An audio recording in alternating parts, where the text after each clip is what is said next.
Marami kayong nakawitness, marami kayong nakarinig. Kasi matagal ko nang hinahamon ito, si Wendell Talibong. Bro, deal ako niyan. Deal Deal or ako no sa deal, kanyang Wendell paksa. Talibong, Kaya, deal or no deal, Wait lang. tinatanggap Deal mo ba ang ako. hamon Wait ko lang, na Brother Wendell. patutunayan ko yung Wait, Trinidad Brother ang Wendell. Diyos na Si Karim Asakil. Karim Asakil, good evening sa'yo, bro. Magbukas ka ng Hello, good evening. Galing Bukas. na ba ako? Na-mute ako. magbukas ka ng camera, bro. Ikaw yung sinasabing bisita ang magtatanong ngayong gabi? Yep, opo, ako po. Maaari bang magbukas ng camera, bro? Good evening sa'yo, bro. Pakilala ka, bro. Opo, good evening. Ako po si Karim Asakil, isang Muslim. Gusto kong magtanong kasi napag-usapan namin kanina ni Jovan na ako ay bibisita sa inyo sa punto por punto. Nagkakilala kayo ni Brother Juban sa Israel? Yung ano, sa GC. GC. Akala ko sa Israel kayo nagkita. So okay ba ako magtatanong sa inyo? Okay, bro. Go ahead. Okay. Bismillah. So meron lang akong gustong itanong kasi alam ko yung kausap ko ngayon ay mga Katoliko na naniniwala sa isang Diyos ng tatlong persona, no? So ang unang tanong ko, sino yung nagsalita doon sa Isaiah 45 verse 5 po?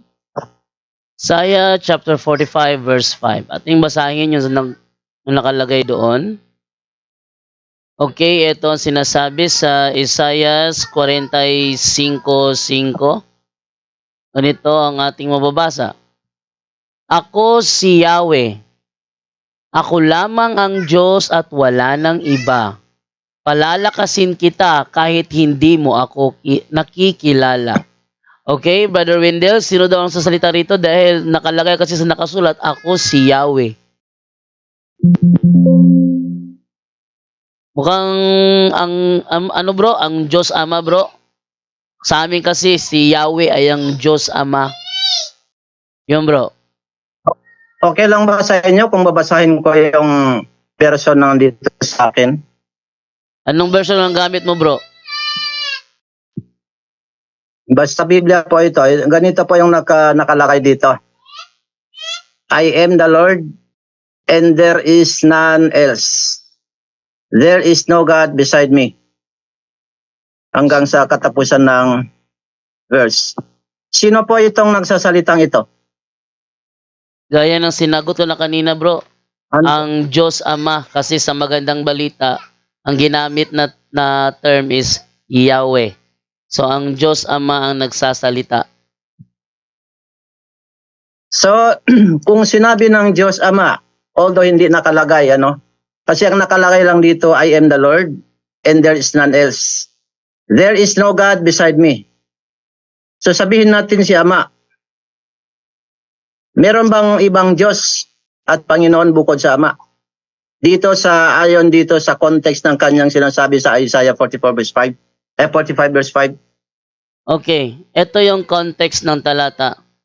Sa panahong sinabi yan kay Isaiah, hindi pa ipinakikilala ang Diyos Anak. Kaya para hindi maghanap ng iba ang mga Israelita, sinabi niya na ako lamang ang Diyos, wala nang iba. Kasi ikinukumpara niya ang kanyang sarili sa mga kinikilalang Diyos ng mga Israelita na mga Diyos-Diyusa naman. Yan ang context bro ng Isaiah 45:5. Okay. Meron ka bang talata na mailatag sa akin na sinabi ng Diyos, bukod sa akin ay mayroon bang ibang Diyos? Yes bro, Hebreo 1:8 bro. Nang dumating na ang panahon na ipinakilala na ng Diyos Ama ang kanyang anak, ay kanyang sinabi sa Hebreo 1:8. Ngunit tungkol sa anak ay sinabi niya. Mas maganda yung ating lagyan talaga ng ng specific na talata. Ngunit ito naman ang sinabi ng Diyos tungkol sa kanyang anak. O Diyos, ang kaharian mo ay magpakailanman at ang paghahari mo ay makatuwiran. Ayan bro, sa panahon na ipinakilala na ang anak, doon ay in-acknowledge niya sa harapan ng maraming tao na Diyos ang kanyang anak. Next question. So, ibig sabihin lumalabas dito sa Isaiah 45 verse 5, nagsinungaling ang Diyos. Hindi siya nagsisinungaling dyan kasi nung panahon sa Isaiah 45, gaya ng sinabi ko, hindi pa ipinakikilala sa mga tao na merong Diyos anak. Hindi pa ipinakikilala ba? Kaya doon sa Hebreo 1:8, nung sa panahon na ipinakilala na ng Diyos Ama ang kanyang anak, doon niya sinabi, sa kanyang anak, o Diyos, ang kaharian mo ay magpakailanman. Doon na niya sinabi, bro. Kasi may panahon So, yan bro, sumasangayon ka, wala ni isang propeta ng Diyos ang nakakakilala kay Kristo na bilang Diyos. Meron, bro. Meron. Bakit Ang mga- meron, bro? Ang linaw ng sinasabi mo, hindi pa siya pinakilala dito. Yes, bro. Hindi pa siya ipinakikilala sa mga tao. Gaya na sinabi ko, sa mga tao. In which means not only referring to the prophets, but also referring to the whole people of Israel. Dahil yung mga taga-Israelita nung panahong yan, sumasamba sa mga Diyos-Diyosan.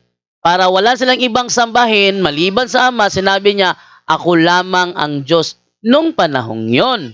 Pero nung dumating na ang panahon na ipinakilala na ng Diyos Ama ang kanyang anak, sinabi na niya, O Diyos, ang kaharian mo'y magpakailanman. O, yan ang sagot, bro. Next question. So, ipinakilala ng isang Diyos ang ibang Diyos. So, ilan ngayon ang kalalabasan ng Diyos mo? Dalawa. Mali, bro. Hindi ganyan ang aming theology.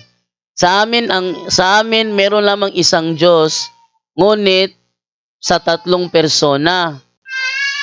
Mayroong persona. Actually, babasahin natin sa English yung Hebreo chapter 1 verse 3, si Kristo ay aninag ng persona ng Ama. Sabi ganito, who being the brightness of His glory. Sinong His? Yung Ama. Ating balikan sa 1. God, who at sundry times and in diverse manners spake in time past unto the fathers by the prophets, hath in these last days spoken unto us by His Son. By His Son. Kinausap na tayo sa tipanong ngayon, so magitan ng kanyang anak, by His Son, whom He hath appointed heir of all things, by whom also He made the worlds, who being the brightness of His glory, and the express image of His person. So yung Ama, may persona. Yung anak, may persona. Iba ang persona ng Ama, iba ang persona ng anak. Pero ang kanilang nature as God, isa lang. Kaya wala kaming turo na 2 o 3 ang Diyos. Yun sa amin, bro. Next question. Okay, narinig ko yung ginamit mo ang third personal pronoun, plural, kanila, sabi mo, kanila. Yes, Meron bro. ka bang mailalatag sa akin, bro? Isang talata lang sa buong Biblia, pumili ka ng lahat ng version na gusto mo at lahat ng translations na gusto mo. Meron ka bang mailatag sa akin, tinukoy ang Diyos na ginamit ang third personal pronoun, plural, pantukoy sa Diyos? Meron o wala? Meron, bro. Babasahin ko Sige, ulit. isang talata. 1 John chapter 5 verse 7. Ang sabi ay ganito, for there are 3 that bear record in heaven, the Father, the Word, and the Holy Ghost, and these 3 are one. And these 3 Ano ang this? are one. Yung bang this sa 1 John 5:7, yung bang this sa Tagalog, kanila? This, sila. Kanila. This, Sila. sila. These 3, tatlo, are one. Okay. Silang Sige. tatlo Okay. ay nagkakaisa. These 3 Alam mo ba, bro? are one. Yung one diyan sa wikang Hebrew ay hen, ang ginamit hen. Walang problema sa akin, bro, kasi ang Hebreo ng God, bro, is Elohim. And ang Elohim Sa wikang is... hindi ganito, bro. Pakinggan mo. Di ba ang original manuscript kamo ng New Testament ay Greek? So, alam mo ba yung 1 diyan, these 3 are 1, ang 1 diyan ay, ilan ba ang 1 sa pagkakaalam mo sa wikang Grego, bro? 1? Depende. Kasi Ilang sa, klase? pwede siya marami, pwede isa. Pwede dalawa, pwede marami, no, pwede no. isa. Alam mo ba ang ang 1 sa wikang Griego ay hen, mia at saka heis. Alam mo ba 'yon? Yes, bro. Alam ko, bro. Nasa, ang 1, maraming meaning sa Biblia yan. Anong Greek ang Wait lang, bro. Wait lang, bro. Sumasagot pa ako. Grego, bro. Sumasagot pa ako, no? Sa Biblia, bro, pag sinabing 1, hindi ibig sabihin isa lang talaga. Mateo 19:5 hanggang 6. Basahin ko, ha? Para... Bro, hindi ganun ang tanong ko sa'yo. wait Hindi lang, bro. ganun ang Wait lang, bro. tanong ko sa'yo. Sumasagot pa ako, Pakinggan mo bro. mabuti yung tanong ko. Bro, wait lang. Pakinggan mo yung tanong ko, bro. Pakinggan mo yung tanong ko. Sige, sige. Bro, hindi Hebreo ang tinatanong ko sa'yo. Greek. Hindi, Greek. bro. Hindi, bro. Okay, Teka. Antayin mo ako makasagot kasi sumasagot ako ayon sa aming katuruan. Ang programang ito hindi lamang nakafocus sa iyo. Ang daming nanonood kaya kung ayaw mo pakinggan ang aking sagot, yung mga nanonood sa amin sa live, hayaan mo silang makinig sa aking sagot. Hindi yung ikaw lang hindi naman to private call eh. Ito ay live kaya sasagutin ko muna. No? Sa Biblia, hindi pag sinabing isa, talagang isa lang. Merong dalawa. Babasa ako dalawa, no? Mateo 19:5 hanggang 6, ang sabi ganito. At sinabi dahil dito iiwan ng lalaki ang kanyang ama at ina at makikisama sa kanyang asawa. So dalawa na sila, yung lalaki at kanyang asawa. At ang dalawa ay magiging isang laman. Magiging isa o dalawa yan. Tapos, gawin nating isa pa, yung sa John 10:30. Sabi sa John 10:30, ganito ang sinasabi. Ang aking ama na, 30. Ako at ang ama ay iisa. Paramihin pa natin, no? Paramihin pa natin yung talagang marami pero 1 pa rin ang ginagamit, ano? Tama na bro, hindi mo sinasagot ang aking tanong. Ang aking tanong sa iyo, hindi sa wikang Hebreo. Hindi ako sumasagot sa wikang Hebreo, bro. Pakinggan mo bro, yung tanong ko sa iyo, bro. Alam mo ba sa wikang Griego, hindi Hebreo? Alam mo ba sa wikang Hebreo, wikang Griego, yung ginamit diyan sa 1 John 5:7 at idagdag mo pa yung John 10:30 kung anong 1 sa wikang Griego ang ginamit diyan, alam mo ba 'yon? Tingnan na lang natin, bro, kasi hindi ko kasi master ang Grego eh. Pasensya ka na. Ewan ko ba't ka ba nag-ano ng Grego contextual naman akong sumagot. No? Tingnan natin yung ano. Okay, If you don't mind, bro, babanggitin ko sa iyo, bro. If you don't mind, babanggitin ko sa iyo yung 3 klase ng 1 sa wikang Grego. Ang 1 dito, okay, bro, ay hen. Hen ang ginamit, okay, bro. Hen. Alhamdulillah. Salamat. Okay. Ang hen ba, bro, sa wikang Grego, ano yon? Masculine, feminine, or neuter? Tingnan natin. No? Ano ba yung hen? Okay, baka Brother Wendell, may background ka to, Brother Wendell? Ano yung hen? Is it, ano yung tanong niya? Masculine, feminine? Wala nakalagay rito Brother Jando, papasok muna ako, ha? Brother Jando? Yes, Brother Wendell. Go ahead, bro. Ano yung hen? Okay. Yung tanong niya kasi. Si Bro Joban nag-inform kanina na papasok itong kapatid natin para makipagtalakayan o debate, no? Sabi ko, di pwede makipagdebate kung di tayo magsagawa ng preliminary debate. No? Dapat merong preliminary debate muna. Anong paksa na tatalakayin natin? Dito parang debate na agad gusto niya. So, anong paksa na tatalakayin natin at i-schedule natin?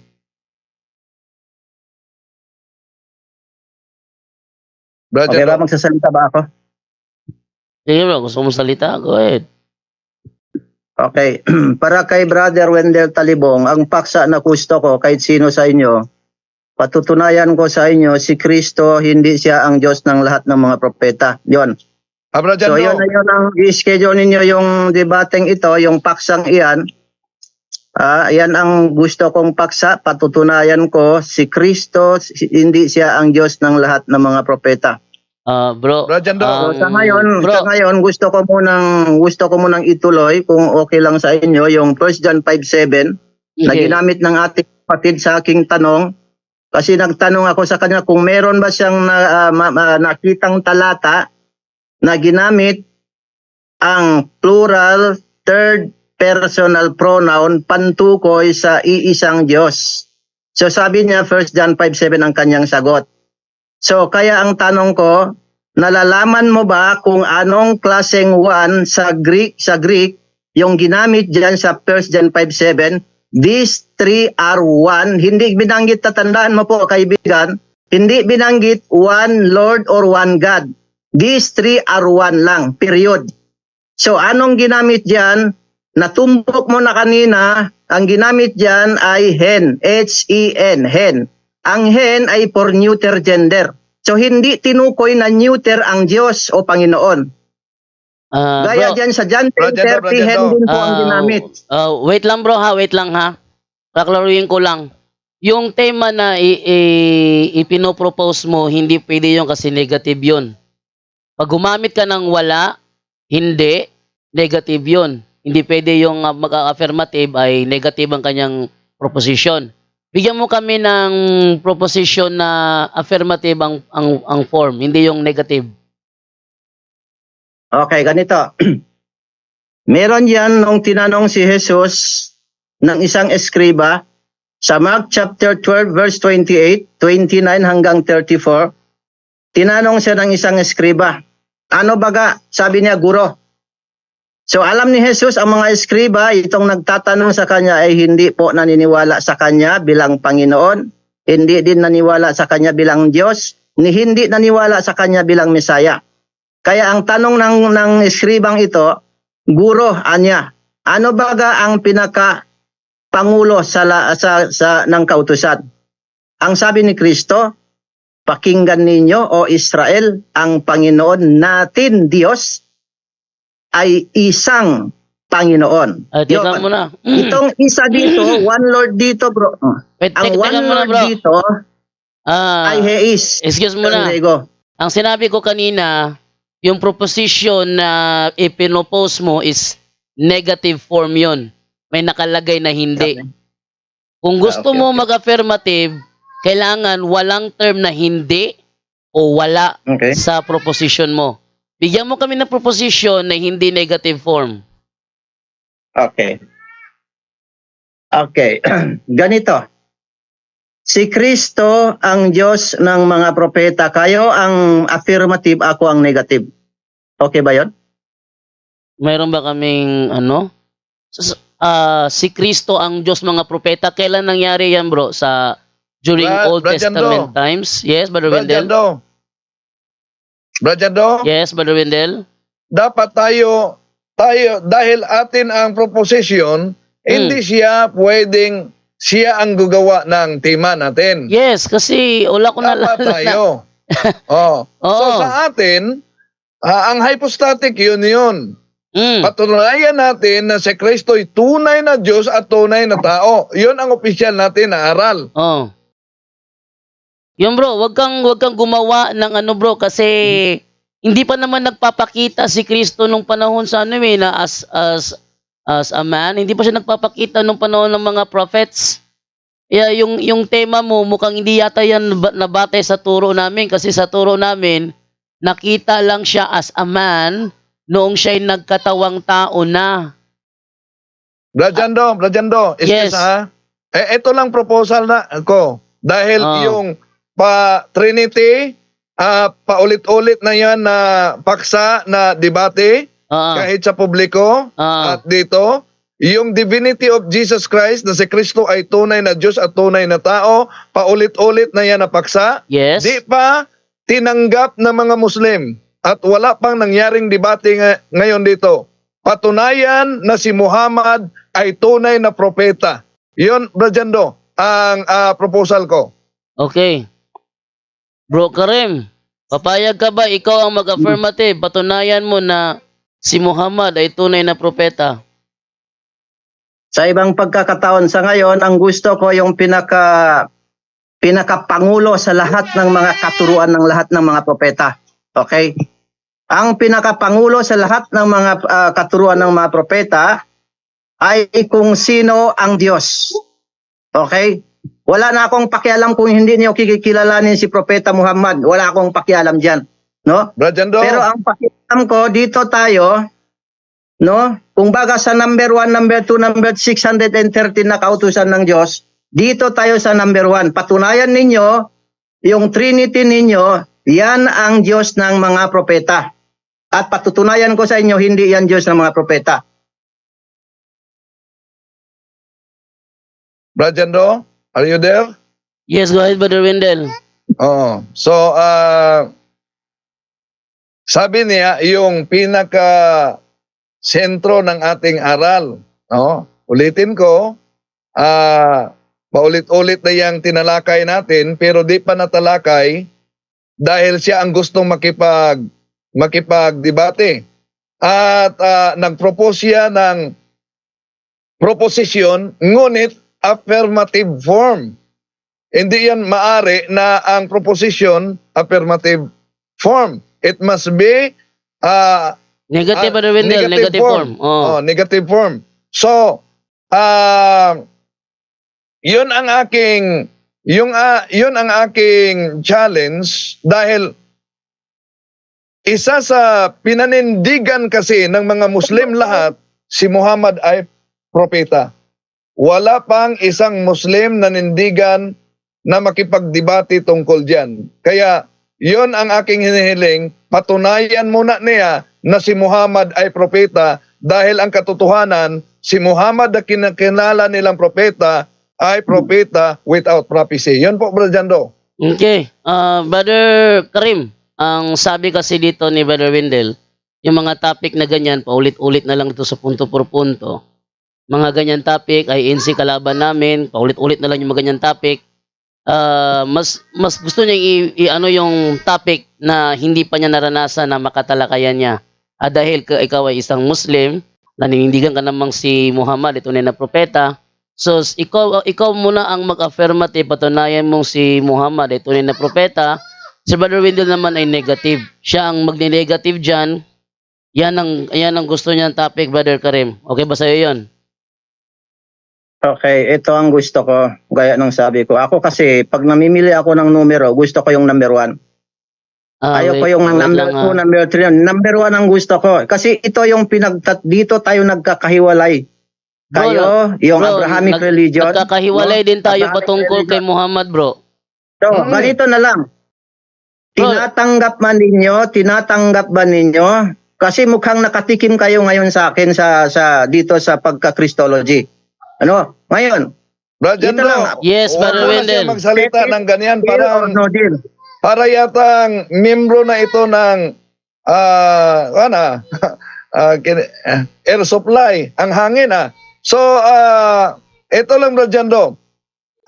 Gusto niyang ang paksa ay Trinity o Divinity. Yeah. Kaya nga, sabi ko, dapat merong preliminary discussion. Ito na ang preliminary discussion natin. Ito ang proposal ko. Hindi naman tayo nagkasundo sa kinikilalan yung propeta. Hindi tayo nagkasundo sa kinikilalan yung Quran. Very number 1 issue ang pagiging propeta ni Muhammad. Kaya nga, wala pang Muslim na nanindigan na si Muhammad ay propeta. Kaya ito ang ino-offer ko. Baka kaya niya na dito panindigan na si Muhammad ay propeta. Okay, sasagot ako. Pagkatapos yan, Brother, payag na ako na Trinity at Divinity of Jesus. Pag manindigan siya na si Muhammad ay propeta. So, dalawa paksa, Brother Wendell. Hindi, sabi niya kanina, ito narinig ko Ang sabi niya dapat number 1 na paksa. Hindi number 2, number 3. So ibig mo sabihin, hindi number 1 na paksa sa iyo ang pagiging propeta ni Muhammad? Parang ganun yun. Okay, sasagutin Parang ko ganun kayo. ang lumilitaw, Makinig kayo sa Brother sagot ko. Angel. Makinig kayo sa Ha? sagot ko. Kasi kung Sasagutin ko kayo. sinasabi mo bro na number 1 dapat ang yung number 1 yung propeta, ang ipagtanggol mo na totoo siyang propeta. Eh sabi mo dapat number 1. Eh di kung yan na number 1, eh pagka sinabi mo number 2, number 3, eh hindi siya number 1 sa inyo. Okay. Ganito. Ang pinaka number 1 sa lahat ng katuruan ng relihiyon ay ang pagka-Diyos. Hindi sa inyo, yung Diyos. part nyo. So, Di ba ganito lang bro. part Deal mo. or no deal. Deal or no deal. Para malaman ko lang. Marami Hmm. kayong nakawitness, marami kayong nakarinig.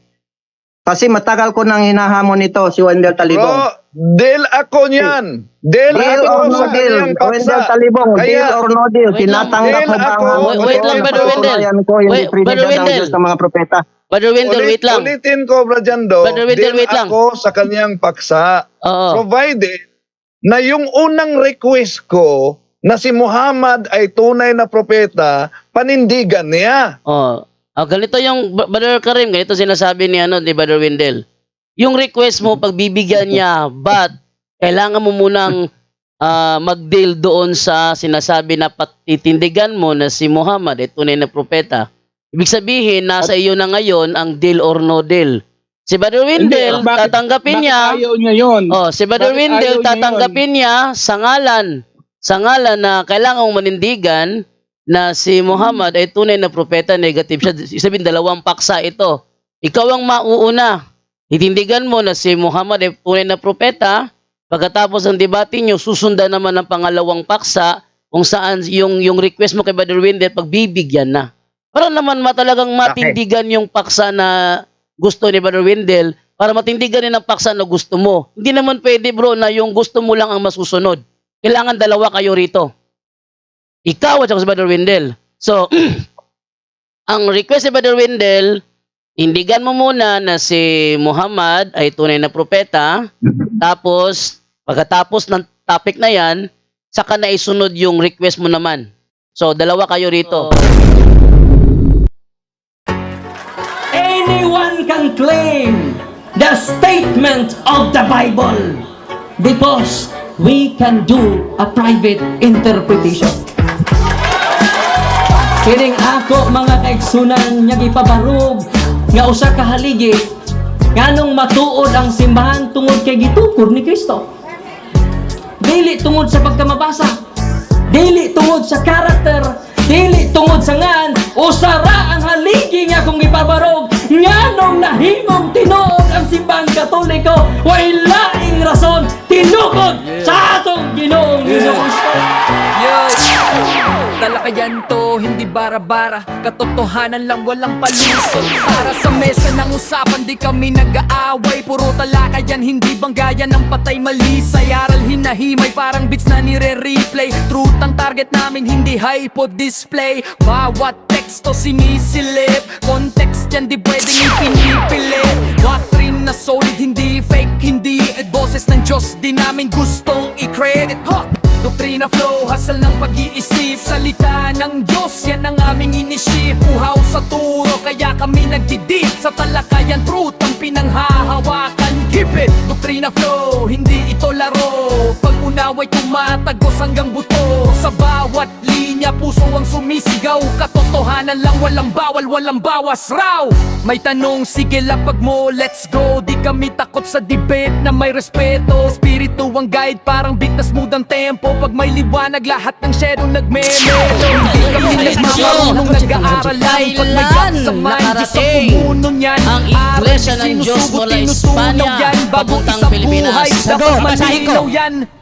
Hindi kompetisyon, hindi kami nagra-rhyme para lang manalo. Puso ang puhunan, hindi bara-bara ang palo. Truth ang goal, yan ang tunay na trono. Doktrina flow, hasal ng pag-iisip. Salita ng Diyos, yan ang aming inisip. Uhaw sa turo, kaya kami nagdidip. Sa talakayan, truth ang pinanghahahakan. Keep it, doktrina flow, hanggang dulo go. Liwanag ang bit-bit, hindi ego. Sa doktrina